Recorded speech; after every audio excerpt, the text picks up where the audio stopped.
Andrea Leiva. Ella nos va a hablar sobre patrimonio cultural inmaterial, las lenguas indígenas de Baja California. Gracias. Muy buenas tardes. Pues muchas gracias por estar aquí, los que tienen que estar. Gracias al Instituto de Cultura de Baja California por la invitación.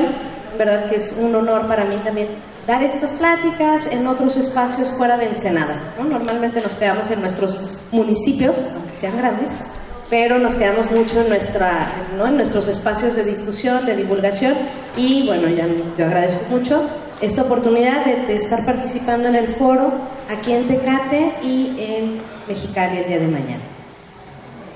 ¿De qué les voy a platicar el día de hoy?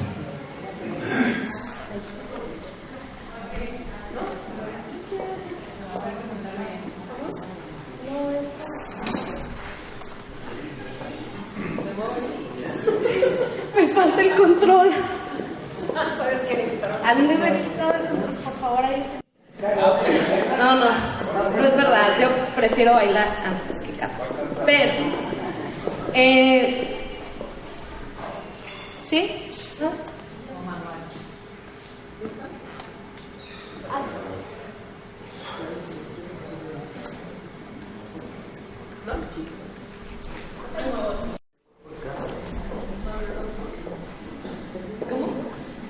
No tengo.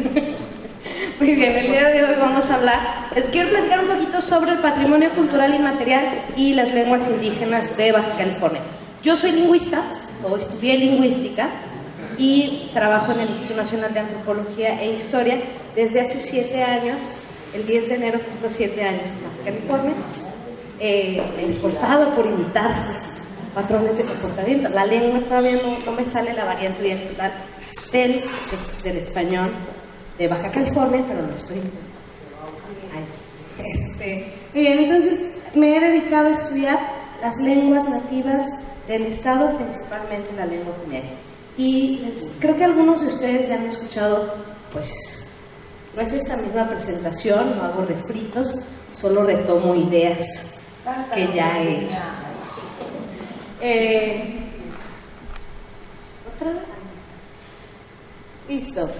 Vamos a ver, ¿no? ¿Qué es el patrimonio cultural inmaterial? Nos la pasamos hablando, a lo mejor este espacio es, pues no sabía tampoco el público que iba a tener, ¿no? Si era muy amplio, de divulgación muy general, o si todos son expertos en patrimonio, y entonces tal vez esta definición les va a ser redundante, y quizás ustedes ya se lo saben todas, pero no está de más volverlo a decir.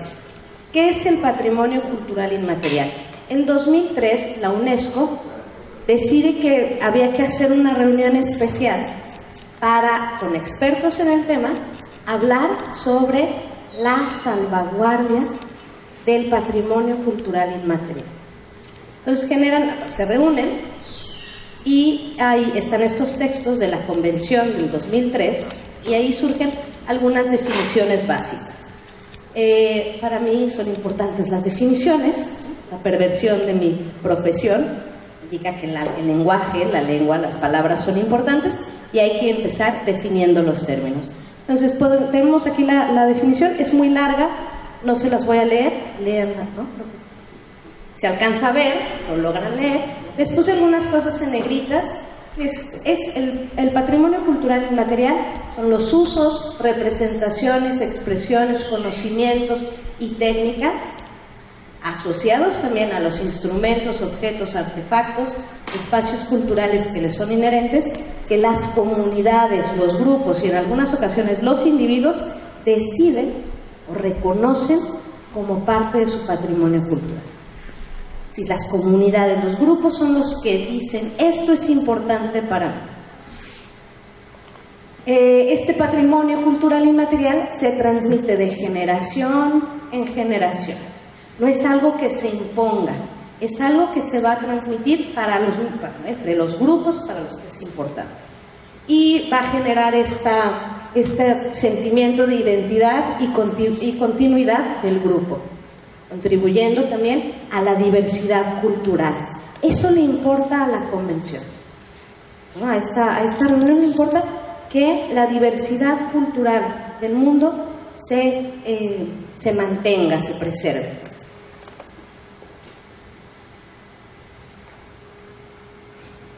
Y bueno, ¿cómo se expresa este patrimonio cultural inmaterial? Estos usos, costumbres, tradiciones, se va a expresar, va a hacerse presente, a hacerse explícito en tradiciones y expresiones orales, incluido el idioma como vehículo de patrimonio cultural inmaterial. Lo primero es este vehículo, la forma en la que transmitimos. El día de hoy hemos estado escuchando algunas ponencias con datos muy interesantes. ¿Cómo lo hicimos? Fue a través del lenguaje que aprendimos cuestiones sobre el patrimonio histórico. Fue a través del lenguaje que hemos estado escuchando cosas sobre el patrimonio de Tecate, el patrimonio, la formación de Real del Castillo. Eso es nuestra historia y se da a través del lenguaje. Entonces el lenguaje juega este doble papel, como en sí mismo es patrimonio, pero también es el vehículo transmisor del patrimonio. Entonces tiene un nivel importante dentro del patrimonio cultural en general. También están las artes del espectáculo, que supongo que el que sigue de mí. Tú vas a hablar sobre sí, ¿no? Una parte de las artes de... Bueno, entonces, bueno, vamos a seguir, ¿no?, sobre este tema. Usos sociales, rituales y actos festivos, lo gastronómico como ritual, conocimientos y usos relacionados con la naturaleza y el universo, técnicas artesanales tradicionales. Eso es lo que dice la Convención del 2003. También nos va a hablar sobre la salvaguardia. No me voy a detener ahorita aquí en la definición de salvaguardia, la pongo aquí, pero me voy a seguir, la voy a retomar más adelante. Ahora, eso es en el ámbito internacional. Ahora vámonos al ámbito local, al ámbito estatal. En el 1995, aparece publicada en el Diario Oficial de la Federación, la Ley de Preservación del Patrimonio Cultural del Estado de Baja California. Supongo que algunos de ustedes, muchos de ustedes han estado trabajando en los municipios en esta ley. En 2011 se estuvieron trabajando modificaciones a la ley, en consejos o en sesiones en los distintos municipios. Yo tuve oportunidad de estar en algunas de las reuniones en Ensenada, y después también se generó el listado, se publicó el listado en 2011 sobre los bienes susceptibles a ser nombrados como patrimonio cultural del Estado. Dentro de la ley,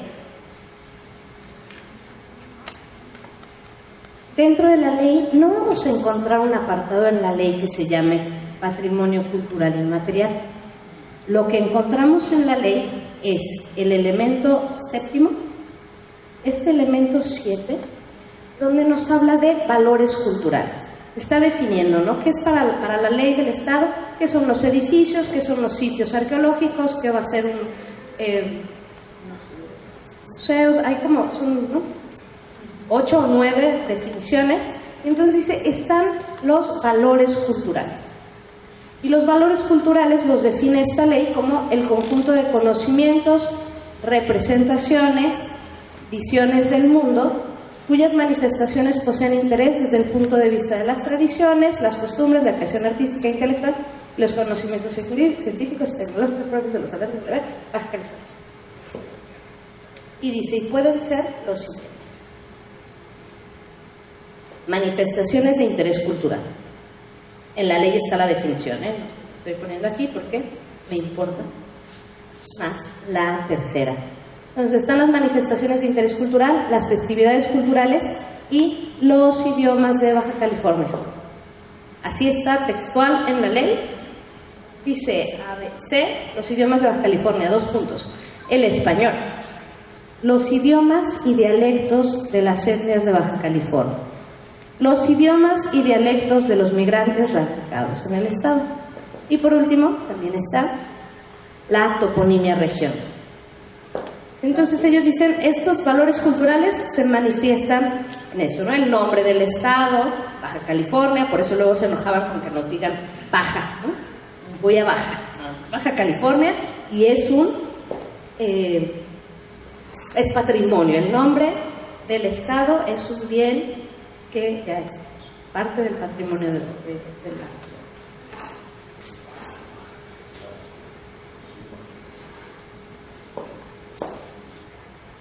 ¿Por qué el video no quiere? ¿La pila será?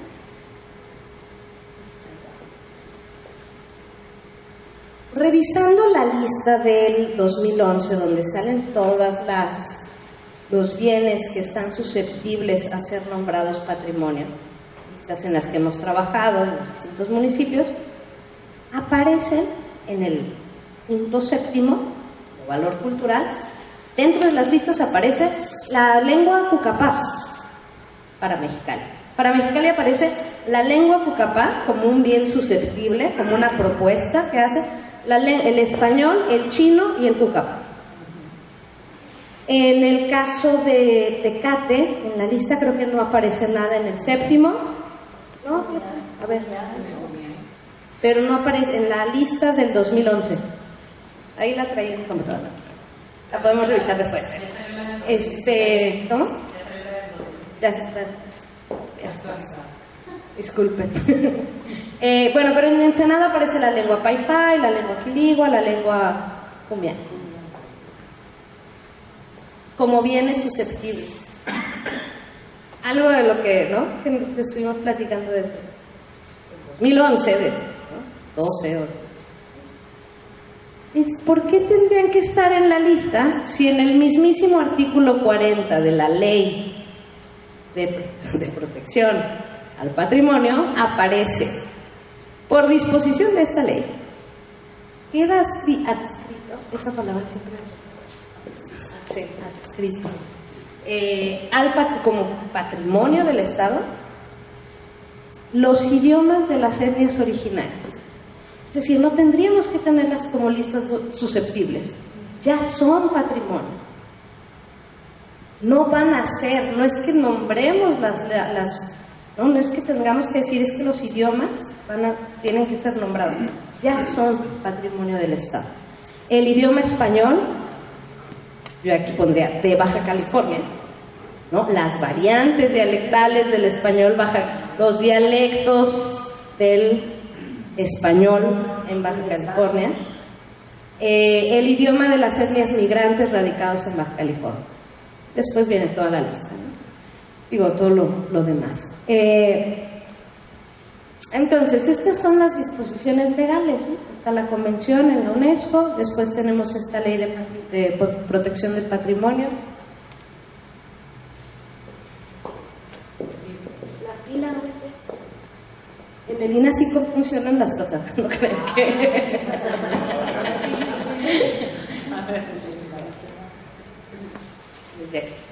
Bien, pero ¿cuáles son esos idiomas y esas lenguas? Ahorita veíamos un debate muy padre. A mí estos espacios, estos foros me gustan mucho porque podemos discutir estas cosas, ¿no? Lo que estábamos diciendo hace ratito. ¿Y qué onda con el cochimí? ¿Por qué entonces unos dicen que de parte de quién es? Entonces, bueno, les voy a presentar un poco de los resultados de mi investigación, ¿no? Que es lo que, como decíamos, a veces también la ciencia es pura percepción, ¿no? Entonces, esta es mi interpretación de los hechos. Puede haber otras. Antes de eso, en un pequeño paréntesis. Esto siempre lo digo porque seguimos creo que se necesita que lo digamos una y otra vez. ¿Qué es una lengua? ¿Qué es un idioma? ¿Y qué es un dialecto?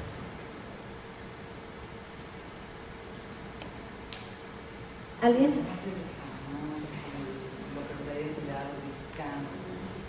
Una lengua sería quizá como uno de los grupos que manejan la lengua, no es que lo manejen como Y dialecto para Porque, qué. por ejemplo, si yo le digo a la hora de saber que es lengua, pues es nuestra lengua, pero también es el idioma. Entonces yo digo, pues idioma sería español para mí.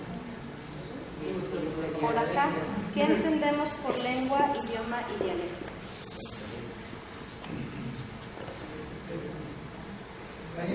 Sí. Yo sugeriría que un cuarto elemento sería variante dialectal, para entrarle más a la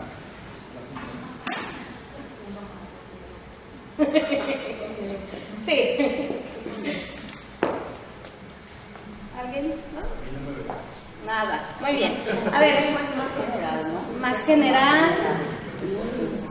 El idioma también es más general, pero dialecto como que se reduce. Ahí les va. La definición de la lengua es un sistema estructurado de signos lingüísticos que sirve para la comunicación. ¿Qué dije? Sistema estructurado de signos lingüísticos. Es un sistema que tiene estructura. Si un organismo natural tiene un sistema, pensemos en nuestro sistema nervioso, ¿no? Es estructurado. Es un sistema no en desorden, es un sistema con estructura de signos lingüísticos. Signos lingüísticos es esta relación entre palabra y pensamiento. ¿Sí? Yo digo casa, en su mente, en todos, se generó una imagen de casa. Yo no tengo que traer una casa aquí enfrente ni ponerla en la pantalla para que ustedes sepan de qué estoy hablando. Entonces, el sonido y el concepto se unen como los dos lados de una moneda. No los podemos separar. Si yo tengo una palabra, cualquiera, unicornio, lo asocio al concepto. Ese es un signo lingüístico. Entonces, de eso están llenas las lenguas, de este tipo de elementos mentales y acústicos. Una unión. Entonces, estos signos lingüísticos se van a estructurar y van a formar un sistema. Y a eso se le conoce como lengua. El español, el chino, el kumiai, el rarámuri, el tarahumara, son lenguas. Idioma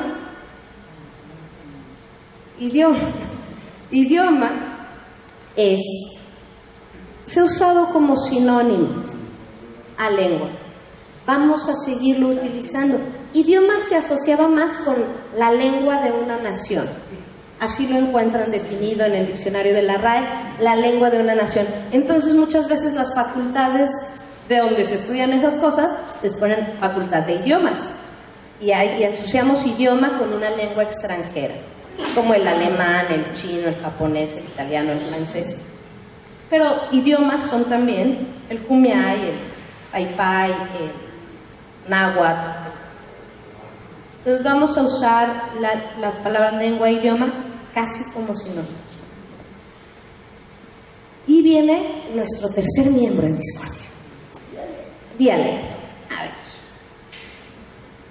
Dialecto estaba asociado hasta hace varios años, y así se enseñaba, era una política del Estado, un Estado mexicano que quería homogeneizar, un Estado mexicano que quería decir, vamos siendo todos mexicanos, y vamos uniéndonos todos, hablando la misma lengua, teniendo los mismos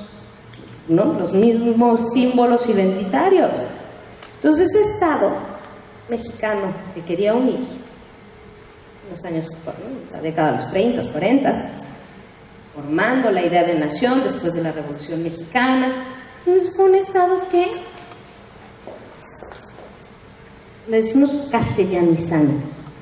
Quiso imponer una lengua nacional en todos lados. Y eso trajo también que yo creo que ya lo teníamos como nación, discriminación hacia los grupos indígenas. Entonces, parte de esta discriminación fue decir, ay, ¿qué crees? Lo que tú hablas no se llama lengua. Lo que tú hablas es un dialecto, porque tú eres indio. No tendrías derecho a hablar una lengua. a las lenguas indígenas. La idea de dialecto era, desde hace muchos años, era lo que habla el indio. ¿Y qué quería? Y que estaba asociado con no tiene gramática, no tiene escritura y lo hablan muy pocas personas. Esa era la idea en todo el país del dialecto. Que me digan que no, a mí así me enseñaron. A mí me ha costado muchos años desaprender eso. ¿Y qué pasa? En 1994, en el movimiento indígena nacional, impulsado desde el sur, el movimiento zapatista, donde hay una reivindicación que le cuesta 10 años al Estado mexicano, decía, sí, cierto, ¿verdad? O sea, 10 años después del 94 se crea el Instituto Nacional de Lenguas Indígenas. Se renueva, no sé cuántos años, no fueron 10, pero al menos se renueva el Instituto Nacional Indigenista y se genera la CDI. Entonces hay muchos cambios en la política nacional hacia los indígenas. Y ahí dicen, no, pues es que en realidad decir que una lengua, o sea, decir que lo que hablan los indígenas es un dialecto porque no tiene gramática, no es verdad. Todos decíamos, ya tenemos muchos siglos de tradición escrita. Las lenguas indígenas, pues, no tienen esta tradición o no las hemos descifrado. No hemos entendido qué es lo que están diciéndonos en las piedras. Los petrograbados que tenemos en toda esta región, nadie ha entendido qué quieren decir. Esos eran sistemas de escritura. Que no tengamos el código para leerlos no quiere decir que no hayan existido. Ahora, en la actualidad cualquier sistema de sonidos se puede graficar. La escritura es un sistema distinto a la lengua. La escritura es un sistema gráfico de sonidos. En la música se escriben los sonidos. Cualquier sonido se puede escribir. Entonces, las lenguas indígenas también se escriben y han buscado la manera de escribir. Y por último, que lo hablan pocas personas, pues más o menos, ¿no? El náhuatl es hablado por 1,5 millones de personas en nuestro país. Entonces hasta aquí es como la idea de los dialectos no son, las lenguas indígenas no son dialectos, pero la palabra dialecto sí existe. La palabra dialecto quiere decir variedad geográfica de una lengua. Geográfica. Yo claramente no hablo el mismo dialecto que hablan ustedes. O sea, con los dialectos nosotros podemos reconocer a qué región del país pertenecemos, ¿verdad? A que no le atinan. Habla entre chilango tapatío, ¿no? A veces me sale de uno, a veces me sale de otro y trato de invitar a los chihuahuenses, pero no pasa nada. Entonces, esos son los dialectos. Todos nosotros hablamos un dialecto, una variedad geográfica de una lengua, de nuestra lengua materna. Los indígenas tienen lenguas indígenas, pero también hay regiones y hay distintas formas de hablar. En el caso del español, los más diferentes son nosotros con los españoles. Es clarísimo que son que son variedades de lenguas muy diferentes. Pero ¿han escuchado a algún argentino, a un cubano, a un venezolano hablando rápido? O sea, hablando normal. Pues no, podemos no entenderles. Hay películas cubanas que no se les entiende nada, ¿no? Tienen que subtitular. Ay, ya se me acabó el tiempo, gracias. No, me iban a... entonces, los argentinos. Muy bien. De las lenguas indígenas, también las lenguas indígenas no son unas cosas uniformes. Siempre pensamos, lengua indígena, sí, el náhuatl. Hay muchísimas variedades de náhuatl y pueden no entenderse entre un náhuatl y otro náhuatl. Hay muchas variedades de mixteco, 60 y tantas variedades de mixteco. Cuando llegan aquí las lenguas de los migrantes, dice, mixteco, sí. Que aquí hay otro mixteco, que platiquen. No, si no son de las mismas comunidades, de la misma variedad dialectal, no se van a entender. Ahora, la palabra dialecto fue cambiada en el INALI, para no tener esta carga peyorativa negativa, pero que sí funciona la idea de saber que son distintas regiones, se le llamó variante dialectal. Ya no se llaman dialectos, ahora se llaman variantes dialectales o variedades dialectales. Dialectal, ajá. Entonces, hasta aquí, las lenguas de la familia cochimí-yumana. Así se le llama a la familia lingüística. La familia lingüística a la que pertenece el español es la familia romance. ¿Por qué se le llama romance? Ni idea. Pero a esa familia pertenecen el español, el francés, el italiano, el portugués, el rumano. El rumano es de las lenguas romances más distintas al español. Entonces hay otra familia lingüística que se llama cochimí-yumana, que es la que se habla en esta región. Y las lenguas la forma en la que lo agrupamos, hacemos listados de palabras muy grandes y comparamos. En el caso del español sabemos que el latín fue la lengua madre, pero en el caso de las lenguas indígenas pues tenemos que reconstruir esas posibles lenguas madre. Y entonces con listas de palabras vamos viendo. Y yo les puedo decir que hay varias palabras en toda la familia que son muy, muy, muy parecidas. Como la palabra para agua. Agua, al menos en las lenguas de Baja California, se dice ja. Y yo casi que metería la mano al fuego por decir pero casi, no que los Mojave, Maricopa, y Quechan también van a decir ja para agua. Entonces tenemos esta familia lingüística con una primera división que es entre el yumano y el cochimí. El cochimí es una lengua, eran muchas lenguas. Ahora piensa, cochimí una lengua, no. El cochimí era una variedad, tenía variantes dialectales al interior y se hablaba desde el Rosario, por ahí, ¿no? Abajo de los quiliguas, desde el Rosario hasta antes de los Guaycuras, pues.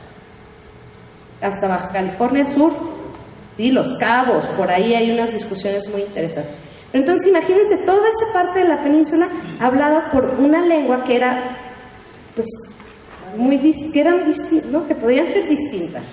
No es una sola cosa el cochimí, eran muchas lenguas. Y esa lengua, el cochimí se dejó de hablar en la península en el siglo XVIII, XIX, principios del XIX o mediados del XIX.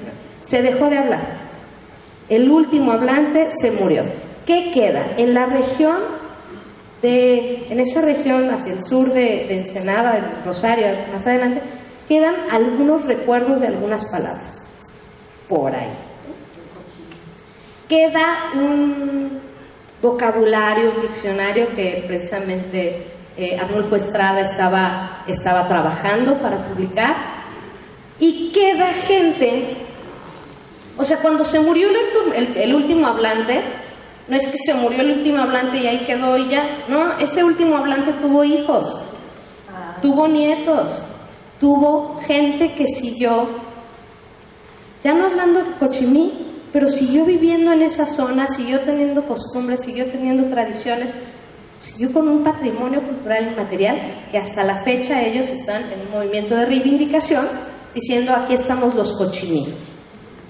Y se ubican en San Borja, Santa Gertrudis, en esa región hacia los límites de las Baja Californias, ¿no? El sur y norte. Muy bien, la lengua, estas son como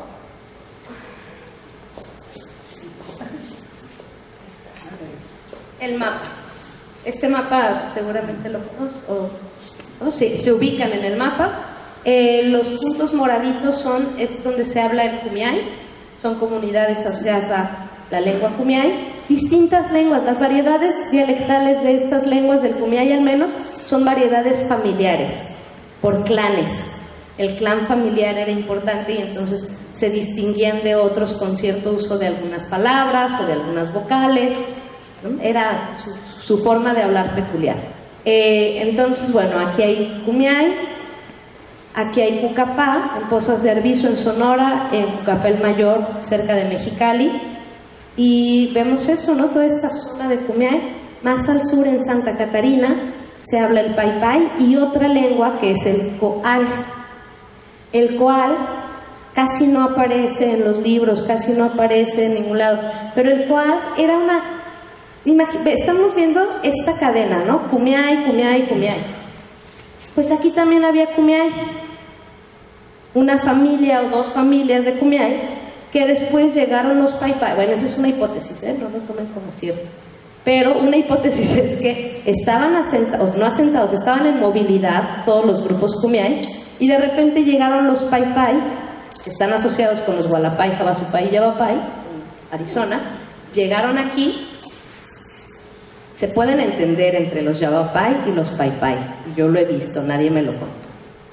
Hablando sus lenguas se entiende. Llegaron los paipai y empezaron a convivir con los Kumiai. Ese Kumiai se fue distanciando de sus otras variantes, que ahorita una investigadora americana, Amy Miller, que ha trabajado con el Kumiai durante más de 25 años, ella dice, son lenguas distintas. Es decir, ya hay sonidos diferentes, hay estructuras sintácticas, gramaticales distintas, la podemos considerar una quinta lengua viva, nativa. Pero ahí les van los datos duros.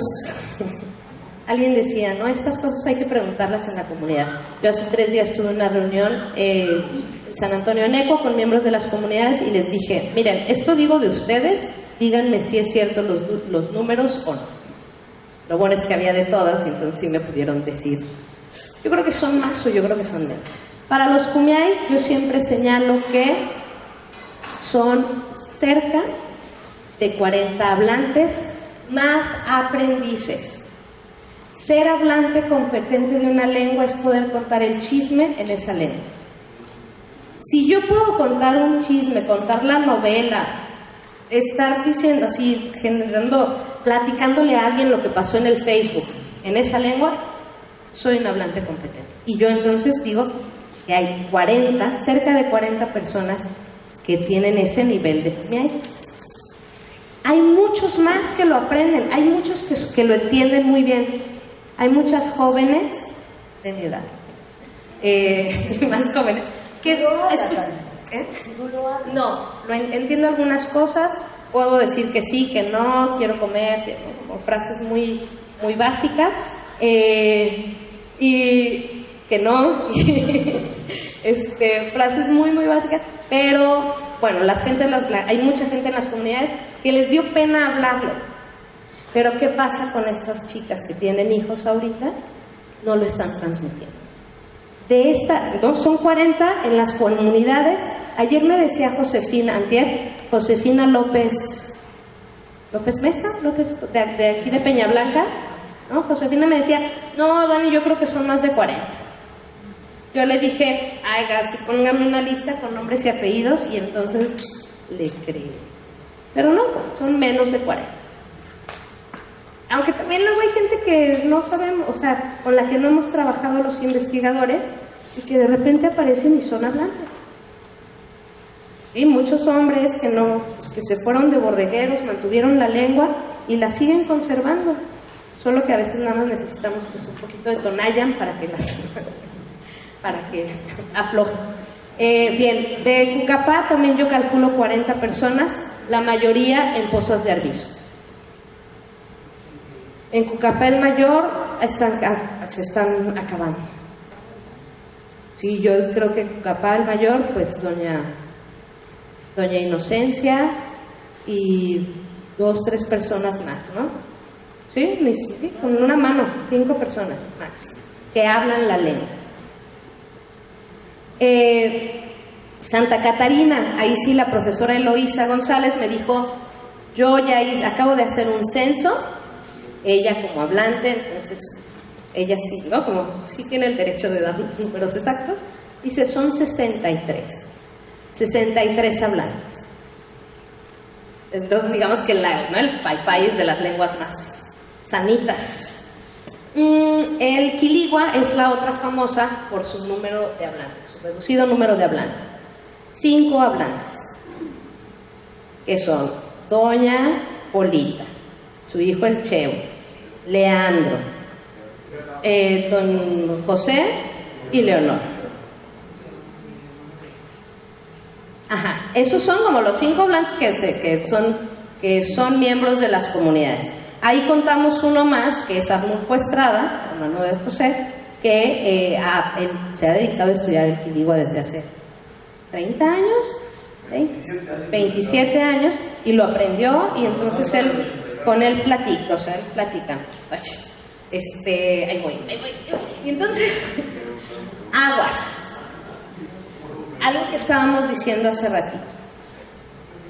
Que yo diga que solamente hay 6 hablantes competentes de quiligua, no quiere decir que solamente hay 6 quiliguas.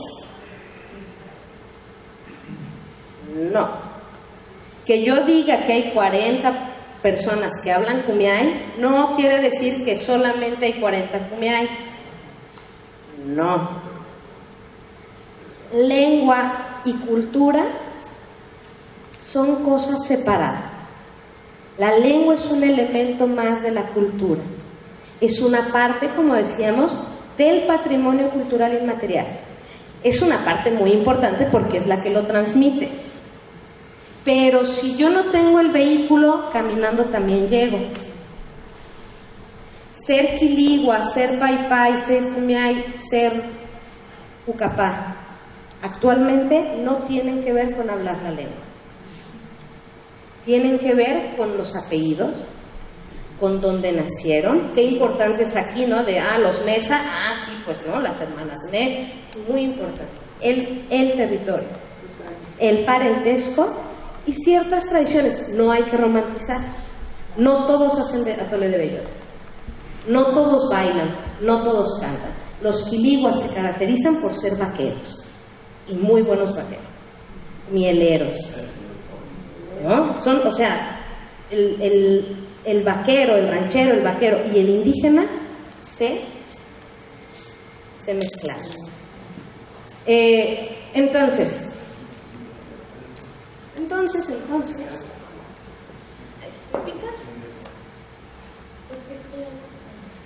Ahora, de las otras lenguas que decía, y las lenguas de las etnias migrantes, también se refieren al chino, también se refieren, o sea, las etnias migrantes no solamente son indígenas, también son los no indígenas, pero vean los números, les acabo de decir cuántos son los números de hablantes en las comunidades nativas. Ahí está, en el censo del INEGI del 2010, los números de hablantes de lenguas indígenas en Baja California. Más de 15,000, y yo digo que esos números están muy bajos. La gente que trabaja, ¿no? Algunos amigos míos mixtecos que trabajan con las lenguas, ¿no? con la cultura, las lenguas son traductores, dicen son cerca de 50,000 en el estado. Pero es una población flotante que no podemos tener muy clara. Entonces, vean los números. Esto es patrimonio, y esto también es patrimonio de Baja California. Todos ellos ya viven aquí. Todos ellos, no todos ellos, ¿no? Algunos tienen hijos que nacieron aquí, nietos que nacieron aquí. Entonces es parte del patrimonio y hay que también tener en cuenta esta diversidad, porque la discriminación que el mestizo tenía con el indígena, pues se sigue reproduciendo y hay niveles de indianidad. Y entonces muchas veces enaltecemos al nativo pero es que son mixtecos, ¿no? La relación compleja que hay entre los nativos y los asentados, política, social, económica, es compleja. Entonces, bueno, también tenemos que estar tomándolos en cuenta. Y por último, acuérdense, la salvaguardia era importante para la convención. Cuando hablamos de patrimonio, la preservación, aquí le decimos preservación, protección. La protección es importante porque recuerden lo que decía al principio, importa la diversidad cultural, que esa diversidad cultural se mantenga, que en este mundo acelerado en el que vivimos no empecemos a caminar todos iguales y a pensar todos igual y a hablar todos igual.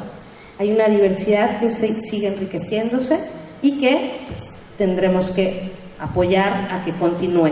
¿Le picas otra vez, por favor? ¿La que sigue? Ahí estaba la definición, que no dije. Estos son los elementos que ellos señalan en la Convención del 2003 para la salvaguardia. Y yo creo que hay que tener claro que somos agentes externos a las comunidades o a los usuarios de ese patrimonio. Y hay agentes internos. Esto nos dará responsabilidades distintas. Es decir, como agente externa yo puedo hacer identificación, hacer documentación, hacer investigación. Necesito del apoyo del agente interno, si no, no habrá datos, a menos que estudie solamente de libros.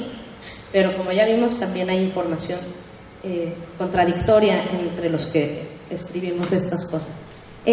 Hacer preservación, hacer protección, hacer promoción, tiene que estar involucrado el agente interno. En todos tiene que estar involucrado. Decidir sobre el patrimonio de alguien más. Valorización, eso como institución dentro del INAH me toca hacer estas partes, ¿no? La promoción, la divulgación de este patrimonio. Creemos que uno de los factores para que las lenguas desaparezcan es que desde fuera hay un ataque y hay una discriminación. Lo decíamos hace ratito. No, doña Leonor no dejó de enseñarle a sus hijas pues, porque se le ocurriera. Doña Leonor, por el amor que le tuvo a sus hijas, dijo: no, si las van a tratar como me trataron a mí, pues no, porque aprendan bien español, ¿no? O sea, es un acto, entendamos, no es un acto, es un acto humano, es un acto amoroso el dejar de hablar una lengua. Piénsenlo ustedes en nuestros parientes, yo sí tengo muchos, en Estados Unidos, ¿cuál es su relación con el español en su casa? ¿Se habla, no se habla, se prefiere el inglés, se hablan las dos? ¿No? Eso pasa en las lenguas indígenas, por esos procesos se dejaron. Entonces, el que haya una valoración desde fuera hacia el patrimonio, el niño va a crecer orgulloso. ¿No? Ya los nietos de doña Leonor dicen: ay, enséñame, ¿no? Porque sí está bien chido, porque hay exposiciones, porque hay pláticas, porque hablan de mí, yo no lo sé, y quiero saberlo, ¿no? Llegan mis compañeros de la escuela y me preguntan. Entonces, esa valoración es importante. Pero la transmisión y la revitalización tiene que ser desde los agentes internos. Desde ellos. Nosotros no podemos llegar a imponer. Miren, aquí está su cuaderno para que lea. Utilice su lengua. No podemos. Tiene que ser desde dentro. Generemos las condiciones para que desde dentro surjan estas semillas de revitalización, de orgullo y de apropiación de ese patrimonio. Muchísimas gracias.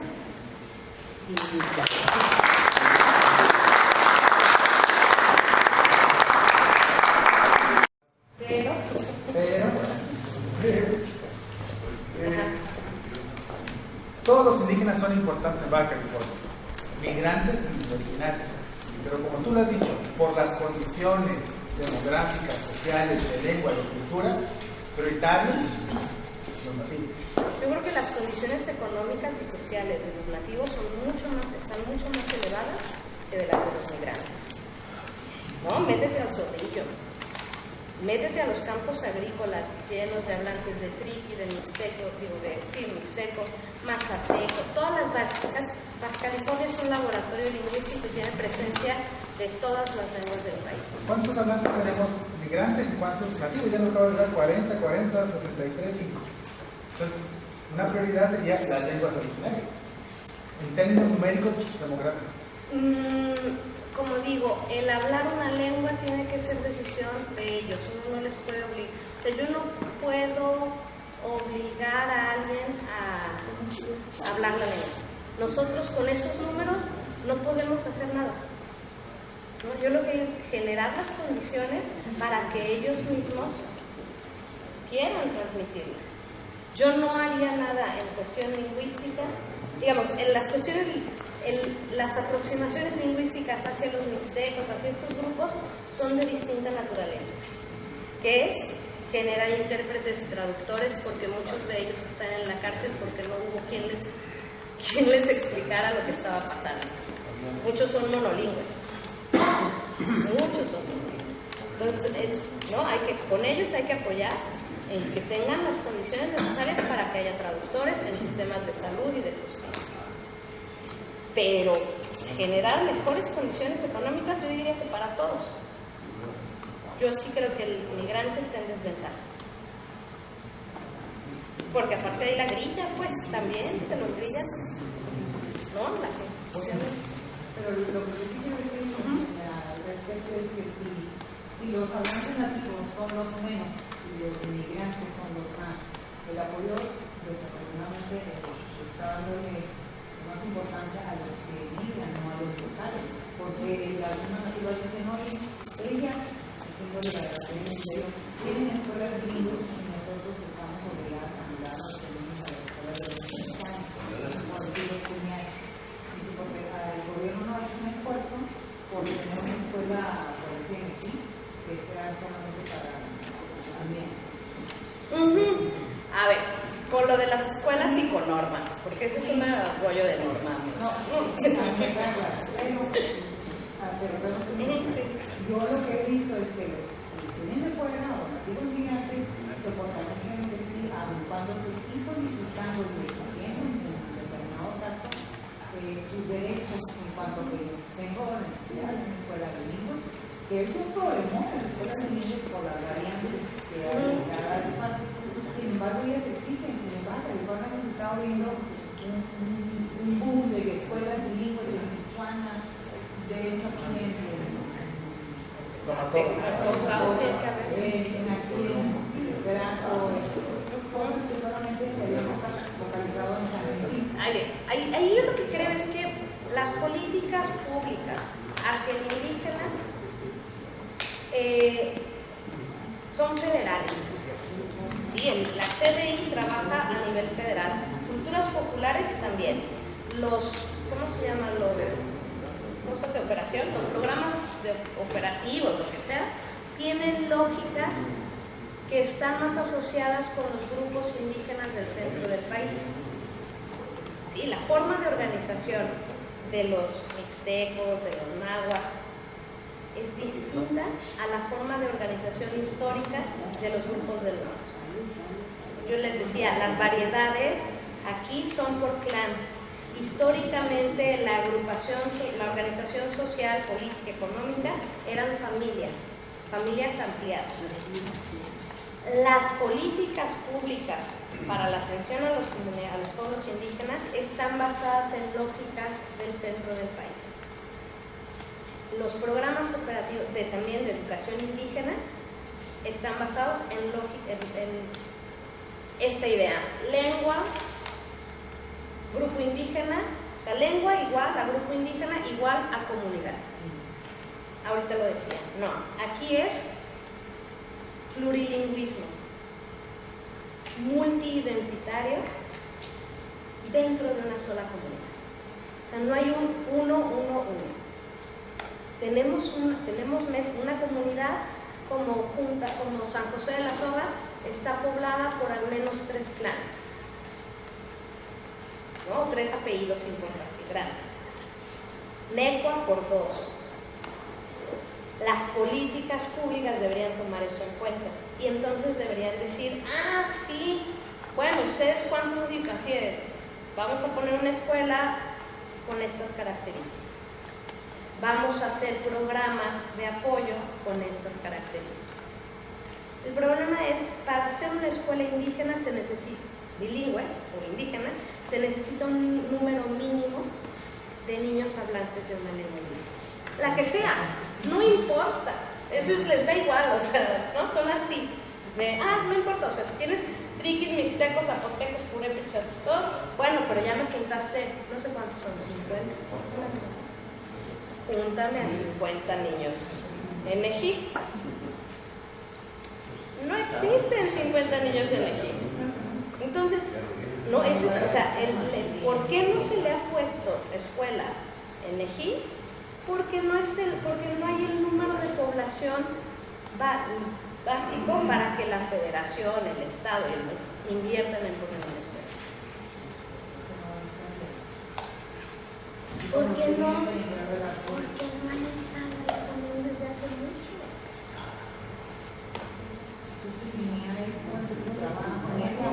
Entonces, ¿para qué queremos poner una escuela sin ya? Mejoremos condiciones de vida. Yo creo que esto va... Al final tú has planteado un escenario diferente, tanto los migrantes como los nativos. Y no podemos, el piso no puede ser parejo, sino que tienes que adecuar ciertas políticas culturales, educativas, hacia las características de los propios pueblos originarios. Pero eso significa romper ciertos sistemas, estereotipos y reglas para poder adecuarte a las circunstancias de los propios originarios. Si quieres diseñar políticas, y si no, utilizar los parámetros de Sol y INEGI para poder focalizarlos hacia estas estructuras. Creo que esto se va a resolver con un par de rosquillas y un café. Pero bueno, en fin, yo solo trabajo con Kumiai, por cierto.